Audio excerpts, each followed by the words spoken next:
मंदिर चल दिए चाचा। ताजमहल।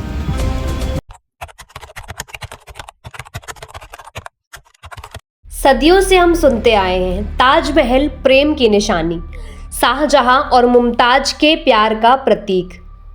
पर क्या हो अगर मैं कहूं इस प्रेम की कहानी के नीचे एक रहस्य छिपा है।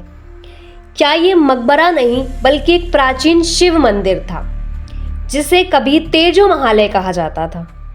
क्या शाहजहां ने इसे बनवाया था या बस कब्जा किया था? क्या वाकई उन 22 कमरों में कुछ ऐसा छिपा है जो इतिहास को पलट सकता है? आज हम खोलेंगे इस रहस्य की हर परत। कहीं शाहजहां कंफ्यूज तो नहीं थे कि मैं मकबरा बनाऊं कि मंदिर बनाऊं?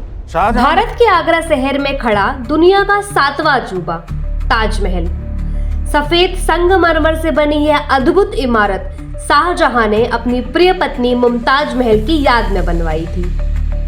1632 में निर्माण शुरू हुआ और 1653 में पूरा हुआ। पूरे 22 साल लगे और करीब 20,000 कारीगर ने इसे बनाया। इसकी वास्तुकला की बात करें तो फारसी, तुर्की और भारतीय शैली का अद्भुत मिश्रण है, इसलिए इसे आज इंडो इस्लामिक आर्किटेक्चर कहा जाता है। यूनेस्को ने इसे वर्ल्ड हेरिटेज साइट घोषित किया। हर साल लाखों लोग इसे देखने आते हैं और कहते हैं यह प्यार की सबसे खूबसूरत निशानी है। लेकिन क्या यह कहानी यहीं खत्म होती है? साल था 1965। एक इतिहासकार पुरुषोत्तम नागेश ओक, उन्होंने अपनी किताब ताजमहल द ट्रू स्टोरी में दावा किया कि ताजमहल असल में एक प्राचीन शिव मंदिर था जिसका नाम था तेजो महालय या अग्रेश्वर महादेव मंदिर। उनके मुताबिक ताजमहल नाम किसी दस्तावेज में नहीं मिलता, बल्कि यह संस्कृत शब्द तेजो महालय अर्थात तेजस्वी महादेव का महल का विकृत रूप है। वो कहते हैं महल शब्द कभी भी कब्र के लिए इस्तेमाल नहीं होता, बल्कि मंदिरों और राजमहलों के लिए होता था। तो क्या शाहजहां ने एक पुराने हिंदू मंदिर पर अपना नाम लिख दिया था? पीएन ओक और उनके समर्थकों ने कुछ दिलचस्प स्थापत्य तर्क भी दिए हैं जो इस प्रकार है। गुंबद पर कलश जो मंदिरों के त्रिशूल या पूर्ण कुंभ की तरह दिखता है। कमल का डिजाइन जो हिंदू मंदिर वास्तु की पहचान है। जूते उतारने की परंपरा जो मंदिरों में होती है ना कि मकबरों में। 22 बंद कमरे जिनके अंदर क्या है ये किसी को पता नहीं। और फिर एक बड़ा दावा, शाहजहां ने मुमताज को दफनाने के लिए राजा जय सिंह से एक हवेली ली थी। क्या वह हवेली तेजो महालय थी? इतिहास की किताबों के बाहर यह सवाल आज भी जिंदा है। ताजमहल के बेसमेंट में चमेली फर्श के नीचे यमुना नदी की ओर एक जगह है जहां 22 बंद कमरे। कई दशकों से इन कमरों को लोहे के दरवाजों से बंद रखा गया है, कोई अंदर नहीं जा सकता। यहीं से शुरू होती है सबसे बड़ी बहस।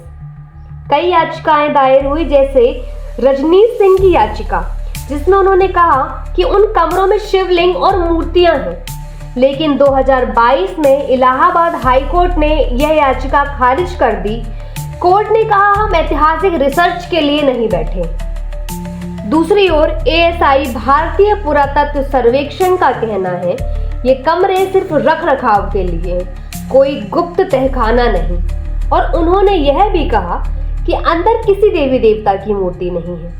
तो क्या सच में कुछ छिपाया जा रहा है या सब सिर्फ अफवाह है? ताजमहल को लेकर सिर्फ धार्मिक नहीं, कई राजनीतिक विवाद भी हुए।